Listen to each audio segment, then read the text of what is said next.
안녕하세요. 오늘의 테슬라 뉴스입니다. 자, 오늘 테슬라는 374.01달러를 기록했고요. 1.3%의 하락으로 마감하게 되었습니다. 자, 스페이스X 역시 115.26달러를 기록하면서 6.7%라는 좀 큰 폭으로 빠지고 있는 하루인데, 오늘은 이런 종가들보다도 훨씬 더 중요한 소식이 있고, 오늘의 테슬라 뉴스의 구독자님들이 기다려왔던 테슬라의 어닝에 대해서 한번 알아보려고 합니다. 자, 어닝을 보면 매출은 사상 최고치를 찍었는데 시간 외 주가는 오히려 3% 정도 빠지고 있었는데요. 이 테슬라의 매출이 잘 나왔지만 주가가 왜 빠지고 있는지 궁금할 수 있는데, 관련된 이야기를 한번 살펴보려고 하고, 또 오늘은 그 질문보다 더 재미있는 이야기가 있기 때문에 어닝 보고서 안에 있는 FSD 구독자의 숫자, 그리고 사이버킵의 생산 능력 등 여러 가지 테슬라를 이해할 수 있는 이 숫자를 집중해서 한번 확인해 보도록 하겠습니다. 참고로 오늘 실적 보고서는 총 32페이지짜리고요. 직접 다 보실 필요 없이 중요한 부분만 짚어드릴 예정이기 때문에 방송을 끝까지 보시면서 어떤 이야기인지 같이 한번 확인해 보겠습니다. 자, 끝까지 함께 해주시길 바라고요. 그럼 출발할게요.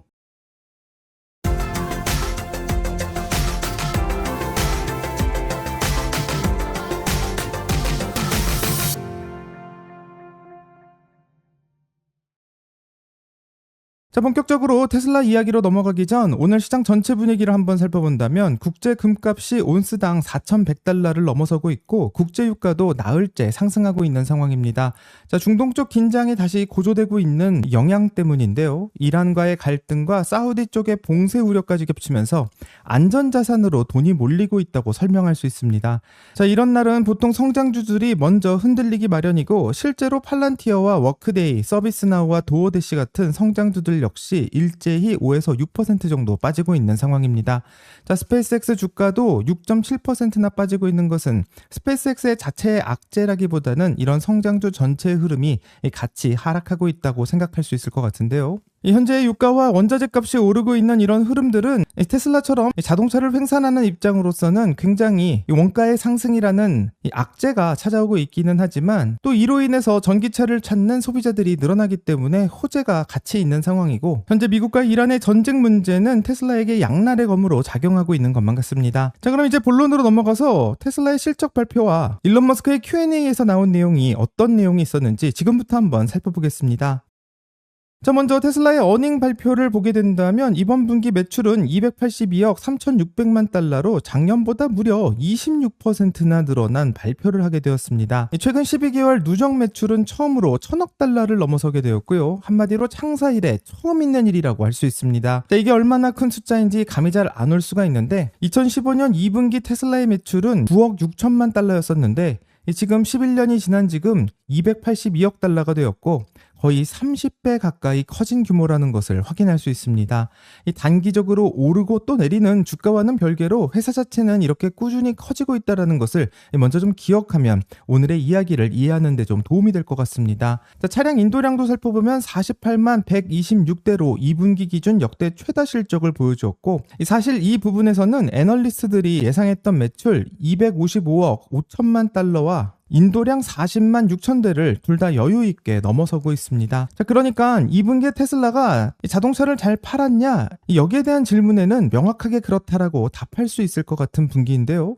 특히 한국과 호주, 일본과 대만 같은 여러 나라에서 역대 최다 인도 기록이 나오고 있고, 특정 지역 하나가 아닌 여러 시장에서 테슬라의 전기차를 골고루 잘 팔고 있다고 생각하면 될 것 같습니다. 자, 심지어 재고일수도 15일로 작년보다 크게 줄어드는 상황인데요. 한마디로 만드는 족족 차가 팔려나가고 있다는 뜻이라고 해석할 수 있고, 현재 테슬라의 전기차 수요 자체는 확실히 살아있다는 것을 보여주고 있습니다. 자, 근데 이렇게 매출이 잘 나왔는데도 오늘의 시간 내 주가는 3% 정도로 빠지고 있었는데 왜 이럴지 궁금한데요. 현재 분석하고 있는 애널리스트들의 이야기를 들어본다면 오늘 주가가 빠지고 있는 진짜 이유는 순이익이나 주당 이익 같은 복잡한 숫자보다는 훨씬 더 단순한 곳에 있다고 합니다. 바로 자동차를 팔아서 남는 이익률, 그러니까 자동차 마진이 예상보다 낮게 나왔다라고 말하고 있는데요. 그럼 어떤 이야기인지 한번 살펴보겠습니다. 자, 마진이 먼저 무엇인지를 알아보려면 이 물건을 하나 팔았을 때 원가를 빼고 실제로 남는 돈의 비율이라고 말할 수 있습니다. 예를 들어서 붕어빵 하나를 1,000원에 팔았는데 재료비가 800원이 들었다면 200원이 남으니까요. 이 마진율은 20% 정도라고 생각할 수 있는데, 테슬라는 이번에 친환경 차를 팔면 정부에서 챙겨주는 일정의 보너스 매출인 크레딧을 빼고 이 순수하게 자동차만 팔아서 남긴 마진이 16.3%로 나오게 되었습니다. 이 현재 월가는 18.5%를 예상하고 있었고 바로 직전 분기인 1분기에서는 19.2%를 보였기 때문에 이 1분기보다는 훨씬 더 낮은 마진이 나오게 된 것인데 여기에 또 두 분기 연속으로 마진이 낮아지고 있는 모습을 보여주고 있고 애널리스트들의 예상보다도 훨씬 낮은 마진이 나오자 좀 안 좋은 영향을 미치고 있습니다. 자, 애널리스트인 짐 먼스터는 이것을 두고 가격을 더 깎았거나 원가가 튀었다라는 신호라고 짚고 있는데요. 개인적으로는 전쟁의 영향으로 인한 원가의 상승에서 그 문제를 짚을 수 있지 않나 한번 생각해 볼 수 있고 현재 마진이 낮아지고 있는 이유를 회사에서는 아직 자세하게 설명하지는 않고 있는데 애널리스트들 역시 리튬과 구리 같은 원자재 값의 상승과 또 판매를 늘리기 위한 가격 할인 이 두 가지를 유력한 후보로 보고 있는 상황입니다. 자, 근데 마진 숫자 하나에만 너무 매몰될 필요는 없다고 생각하고요. 오늘 발표된 어닝 보고서에서는 마진의 미스보다 훨씬 더 재미있고 좀 중요한 이야기가 몇 개 더 숨겨져 있습니다. 첫 번째는 FSD 구독자 숫자이고 다른 하나는 사이버캡의 생산 능력인데 오늘은 이 두 가지를 같이 한번 살펴보겠습니다. 자, 먼저 FSD 구독자 이야기부터 한번 확인해 본다면 FSD는 자율주행 소프트웨어를 매달 구독료로 내고 쓰는 서비스인데 이 PDF 페이지를 한번 보게 된다면 이번 분기 FSD 구독자가 148만 명이라고 하고 있습니다. 자, 작년 이맘때 95만 명이었으니까 1년 만에 53만 명이 새로 늘면서 무려 56%나 구독자가 늘어난 것인데요. 근데 이게 그냥 늘어난 정도가 아니라 늘어나는 속도 자체가 매우 빨라지고 있다는 게 진짜 포인트라고 할 수 있습니다. 자, 분기별로 한번 쭉 나열해 본다면 작년 3분기에는 104만 명, 4분기에는 110만 명, 올해 1분기에는 128만 명, 그리고 2분기에 148만 명인데요. 이 재미있는 것은 1분기에는 전년 대비 증가율이 51%였는데 이번 분기에는 56%로 오히려 더 빨라지고 있는 것을 볼 수 있고 이 보통 구독 서비스는 가입자가 어느 정도 쌓이게 되면 성장의 속도가 점점 둔화되는 게 자연스러운 흐름이라고 생각할 수 있는데 신기하게도 테슬라의 FSD는 반대로 오히려 가속을 하고 있습니다. 자, 한마디로 FSD의 성능이 좋아지면 좋아질수록 FSD를 사용하고자 하는 사용자가 늘어나고 있다는 뜻인데요. 개인적으로는 오늘 보고서에서 가장 눈여겨볼 숫자는 바로 FSD 구독자의 증가라고 생각합니다. 또 PDF 페이지를 보게 된다면 서비스 섹션에서 이번 분기 신규 인도 차량의 55% 이상이 FSD 구독을 포함하고 있다고 나와 있는데요. 짐 먼스터는 이게 첫 한 달 무료 체험이 아니라 실제로 돈을 내고 있는 유료 구독일 거라고 보고 있고 그렇다면 진짜로 55%라는 숫자는 2024년 말에 추정했던 10% 미만의 가입률과 한번 비교해 본다면 엄청난 숫자라는 것을 알 수 있습니다. 자, 그만큼 FSD 소프트웨어 자체의 완성도가 그 사이 확 좋아졌다는 뜻으로 해석할 수도 있고 현재 하드웨어 3를 탑재하고 있는 차량까지 합치면 전 세계 구독률은 약 20% 정도로 해석하고 있는데 장기적으로는 85%까지도 갈 수 있다라고 보고 있는 시선도 나오기 때문에 테슬라에서 가장 강력한 부분은 FSD 구독료로 인한 수익 창출이 되지 않을까 생각해 볼 수 있습니다. 자, 그럼 도대체 구독자가 왜 이렇게 늘고 있는지도 궁금할 수 있는데요. 최근 FSD 소프트웨어 버전은 계속 업데이트되면서 주차뿐만 아니라 신호대기, 차선 합류 같은 까다로운 상황에서의 대응력이 매우 좋아지고 있고 또 소프트웨어가 좋아질수록 내 돈을 주고 쓰겠다라는 사람들이 늘어나는 건 매우 자연스러운 흐름이라고 생각합니다. 현재 자동차 업계에서 매달 구독료를 받고 자율주행 소프트웨어를 파는 회사는 테슬라밖에 없고요. 대부분 자동차 회사는 지금도 자동차를 한 번 팔면 끝나는 방식이기 때문에 추가로 수입이 나올 수가 없지만 테슬라의 구독 모델은 이런 회사들과는 확연히 차이가 나며 테슬라가 전기차를 파는 회사가 아닌 실제로 구독으로 인해서 돈을 버는 AI 회사라는 것이 앞으로 가면 점점 더 숫자로 확인될 거라고 생각합니다. 자, FS의 구독이 매우 중요한 이유는 매달 반복해서 들어오는 리커링 레비뉴이기 때문이고 월가에서 가장 좋아하는 넷플릭스 같은 매달 구독료가 들어오는 방식은 어느 정도 돈이 들어오는지 예상이 가능하기 때문에 이 기업에 대한 계산과 이 밸류에이션을 측정하기가 쉽다라는 장점이 있습니다. 실제로 마진도 자동차 판매보다 훨씬 높고요. 이 자동차의 경우에는 공장과 부품, 인건비가 계속해서 들어가지만 소프트웨어는 한 번만 잘 만들어둔다면 추가 비용이 많이 들지가 않기 때문에 앞으로 점점 소프트웨어 성능이 올라가면 올라갈수록 FSD 구독자 역시 빠르게 증가할 것이라고 생각하게 됩니다. 자, 하지만 구독자 148만 명 정도라고 이야기하면 지금까지 테슬라가 판매한 누적 판매가 970만 대 정도 되기 때문에 좀 작은 게 아니냐 이렇게 질문할 수도 있는데요. 맞는 말이라고 생각하고 다만 지금은 이 절대적인 크기가 아니라 늘어나고 있는 속도를 주목해야 된다고 생각합니다. 자, 속도는 둔화되지 않고 오히려 가속하고 있고, 이건 사업이 얼마나 커질지를 가늠하는 데 있어서 매우 중요한 신호라고 생각하기 때문인데요. 이 테슬라가 일시불 구매해서 구독으로 접어든다면 이 마음에 들지 않으면 해지도 할 수 있기 때문에 순간적으로 사라질 수 있는 숫자 아니냐, 이렇게 질문할 수도 있지만, 이 테슬라가 일시불 구매해서 구독으로 전환했다는 건 그만큼 소비자가 취소할 수 없을 만큼 성능이 올라왔다라는 것을 말하고 있고, 실제로 매분기 구독자가 늘어나고 있는 것을 보여준다면 테슬라의 판단이 맞았다라고 생각합니다.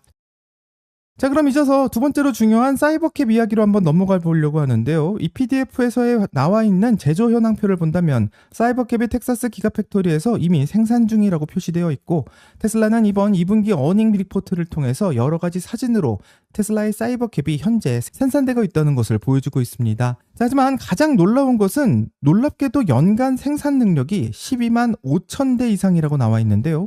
이게 왜 이렇게 중요하냐면 지금까지 사이버캡을 만들겠다라는 계획 단계의 이야기만 나왔지만 이번 보고서를 통해서 실제로 12만 5천 대를 찍어낼 수 있는 설비를 이미 갖췄다고 숫자로 밝히고 있는 것이고, 이 테슬라는 이번 어닝 발표를 통해서 이번 분기 성과 중 가장 중요한 하나로 사이버캡 생산이 첫 줄에 올라와 있을 정도고, 다른 페이지에서는 실제 공도 시험 주행과 시작된 직원 시험의 운행까지도 거론하면서 현재 사이버캡은 계획이 아닌 공장에서 실제로 생산하고 돌아가고 있는 라인이라는 것을 보여주고 있습니다. 또 놀랍게도 옵티머스 로봇도 새로운 소식이 나오고 있는데요. 회사가 프리먼트 공장의 1세대 옵티머스 생산 라인의 사진을 처음으로 공개했고, 일론 머스크는 오늘 Q&A를 통해서 옵티머스가 테슬라의 역사상 가장 만들기가 어려운 제품이라고 말하고 있는데요. 이 부품의 공급망을 처음부터 전부 새로 구축해야 되고, 또 초반의 생산 곡선은 부품이 워낙 생소하기 때문에 평평하게 이어지다가 나중에 가서는 가파라지는 곡선을 그릴 거라고 말하고 있으며,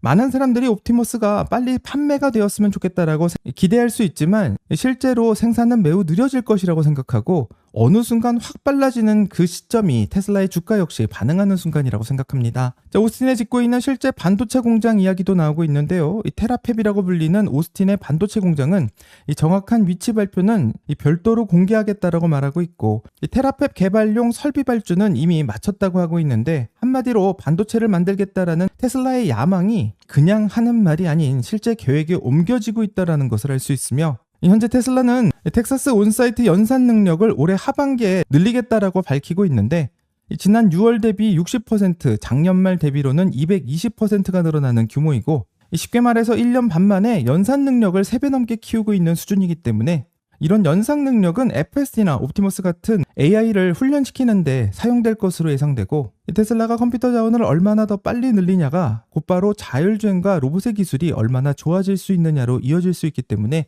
이런 인프라 확장의 투자와 목적이 바로 이곳에 있다고 생각합니다. 현재 로보택시의 확장 속도에 대해서도 일론 머스크는 직접 언급하고 있는데요. 이 주행거리 기준으로 매주 10% 이상 계속 늘려가겠다라고 말하고 있고, 현재 로보택시가 빠르게 보급되지 못하고 있는 이유는 이 사고가 한 건이라도 나게 된다면 전 세계 헤드라인이 될 수도 있기 때문에 안전을 가장 최우선으로 두고 있고 최대한 빠르게 확장하고 있다고 설명합니다. 실제로 무감독 로보택시 운행이 마이애미와 올란도, 템파까지 넓어졌다라고 어닝 리포트에 나와 있고요.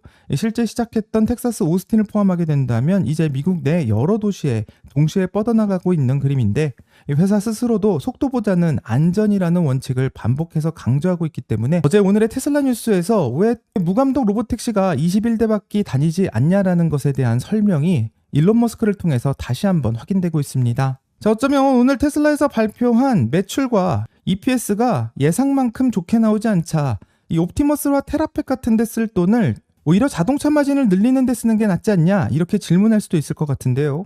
이 회사 입장에서는 지금이 아니면 나중에는 좀 더 늦는다라고 보는 것 같고, 이 자율주행 컴퓨팅의 확보와 로봇 부품의 공급망을 만들고 또 자체 칩의 생산 능력을 가지는 것들은 하루아침에 만들 수 있는 게 아니라 수년씩 걸릴 수 있는 인프라기 때문에 지금 좀 마진을 희생하더라도 이런 것들을 먼저 시작하는 것으로 보입니다. 궁극적으로 옵티머스는 공장 안에서 사람 대신 반복적인 작업을 하고 나중에는 일반 가정에도 판매할 계획이기 때문에 대량 생산을 하고 판매까지 하는 데는 좀 시간이 걸릴 수 있지만, 테슬라의 전기차와 에너지에 이어서 이 세 번째 큰 사업의 축이 바로 로봇이라는 것은 부인할 수 없고, 현재 테슬라는 그 사업을 준비하고 있다라고 생각할 수 있습니다.